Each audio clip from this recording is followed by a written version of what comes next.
حدیث نبوی صلی اللہ علیہ وآلہ وسلم۔ اور اللہ عز و جل کا یہ فرمان، ہم نے بلا شبہ اے محمد صلی اللہ علیہ وآلہ وسلم آپ کی طرف وحی کا نزول اسی طرح کیا ہے جس طرح حضرت نوح علیہ السلام اور ان کے بعد آنے والے تمام نبیوں کی طرف کیا تھا۔ ایک شخص حارث بن حشام نامی نے حضرت صلی اللہ علیہ وآلہ وسلم سے سوال کیا تھا کہ حضور آپ پر وحی کیسے نازل ہوتی ہے؟ آپ صلی اللہ علیہ وآلہ وسلم نے فرمایا کہ وحی نازل ہوتے وقت کبھی مجھ کو گھنٹی کی سی آواز محسوس ہوتی ہے اور وحی کی یہ کیفیت مجھ پر بہت شاق گزرتی ہے۔ جب یہ کیفیت ختم ہوتی ہے تو میرے دل و دماغ پر اس فرشتے کے ذریعے نازل شدہ وحی محفوظ ہو جاتی ہے، اور کسی وقت ایسا ہوتا ہے کہ فرشتہ بشکل انسان میرے پاس آتا ہے اور مجھ سے کلام کرتا ہے، بس میں اس کا کہا ہوا یاد رکھ لیتا ہوں۔ حضرت عائشہ رضی اللہ عنہا کا بیان ہے کہ میں نے سخت کڑاکے کی سردی میں حضرت صلی اللہ علیہ وآلہ وسلم کو دیکھا ہے کہ آپ صلی اللہ علیہ وآلہ وسلم پر وحی نازل ہوئی، اور جب اس کا سلسلہ موقوف ہوا تو آپ صلی اللہ علیہ وآلہ وسلم کی پیشانی سینے سے شرابور تھی۔ حضرت صلی اللہ علیہ وآلہ وسلم پر وحی کا ابتدائی دور اچھے سچے پاکیزہ خوابوں سے شروع ہوا۔ آپ خواب میں جو کچھ دیکھتے وہ صبح کی روشنی کی طرح صحیح اور سچا ثابت ہوتا۔ پھر من جانب قدرت آپ تنہائی پسند ہو گئے، اور آپ صلی اللہ علیہ وآلہ وسلم نے غار حرا میں خلوت نشینی اختیار فرمائی، اور کئی دن اور رات وہاں مسلسل عبادت اور یاد الہی ذکر فکر میں مشغول رہتے۔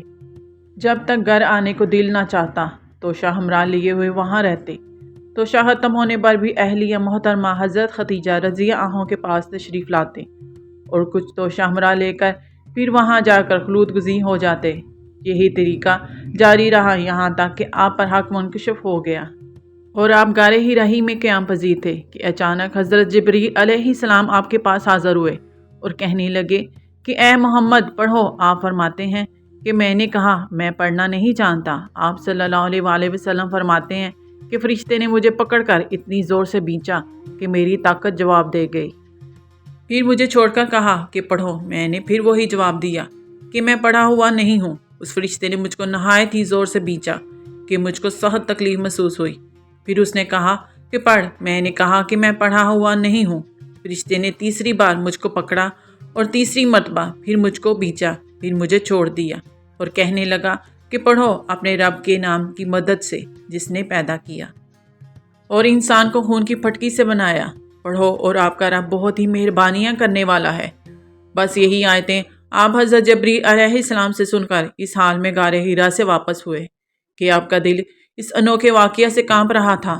آپ حضرت ختیجہ کے ہاں تشریف لائے اور فرمایا کہ مجھے کمبل اڑا دو۔ لوگوں نے آپ کو کمبل اڑا دیا۔ جب آپ کا ڈر جاتا رہا تو آپ نے اپنی زوجہ محترمہ حضرت ختیجہ رضی اللہ عنہا کو تفصیل کے ساتھ یہ واقعہ سنایا اور فرمانے لگے کہ مجھ کو اب اپنی جان کا خوف ہو گیا ہے۔ آپ کی اہلیہ محترمہ حضرت ختیجہ رضی اللہ عنہا نے آپ کی ڈارس بندائی اور کہا کہ آپ کا خیال صحیح نہیں ہے، خدا کی قسم آپ کو اللہ کبھی رسوا نہیں کرے گا۔ آپ تو اخلاق فاضلہ کے مالک ہیں، آپ تو کنبہ پرور ہیں، بے کسوں کا بوجھ اپنے سر پر رکھ لیتے ہیں، مفلسوں کے لیے آپ کماتے ہیں، مہمان نوازی میں آپ بے مثال ہیں، اور مشکل وقت میں آپ امر حق کا ساتھ دیتے ہیں۔ ایسے اوصاف حسنہ والا انسان یوں ہے فقط ذلت خواری کی موت نہیں پا سکتا۔ پھر مزید تسلی کے لیے حضرت ختیجہ رضی اللہ عنہا آپ صلی اللہ علیہ وآلہ وسلم کو ورقہ بن نوفل کے پاس لے گئیں جو ان کے چچا زاد بھائی تھے اور زمانہ جاہلیت میں نصرانی مذہب اختیار کر چکے تھے اور عبرانی زبان کے کاتب تھے۔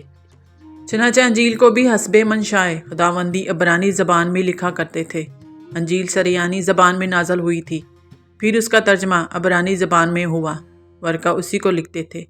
وہ بہت بوڑھے ہو گئے تھے، یہاں تک کہ ان کی بینائی بھی رخصت ہو چکی تھی۔ حضرت ختیجہ رضی اللہ عنہا ان کے سامنے آپ کے حالات بیان کیے اور کہا کہ اے چچا زاد بھائی، اپنے بھتیجے محمد صلی اللہ علیہ وآلہ وسلم کی زبانی ذرا ان کی کیفیت سن لیجئے۔ وہ بولے کہ بھتیجے، آپ نے جو کچھ دیکھا ہے اس کی تفصیل سناؤ۔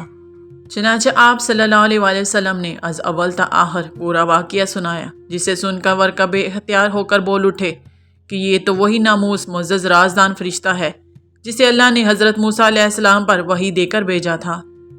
کاش میں آپ کے اس عہد نبوت کے شروع ہونے پر جوان عمر ہوتا، کاش میں اس وقت تک زندہ رہتا جبکہ آپ کی قوم آپ کو اس شہر سے نکال دے گی۔ رسول کریم صلی اللہ علیہ وآلہ وسلم نے یہ سن کر تعجب سے پوچھا کہ کیا وہ لوگ مجھ کو نکال دیں گے؟ حالانکہ میں تو ان میں صادق، امین و مقبول ہوں۔ ورقہ بولا، ہاں یہ سب کچھ سچ ہے، مگر جو شخص بھی آپ کی طرح امر حق لے کر آیا، لوگ اس کے دشمن ہی ہو گئے ہیں۔ اگر مجھے آپ کی نبوت کا وہ زمانہ مل جائے تو میں آپ کی پوری مدد کروں گا۔ مگر ورقہ کچھ دنوں کے بعد انتقال کر گئے۔ پھر کچھ عرصہ تک وحی کی آمد موقوف رہی۔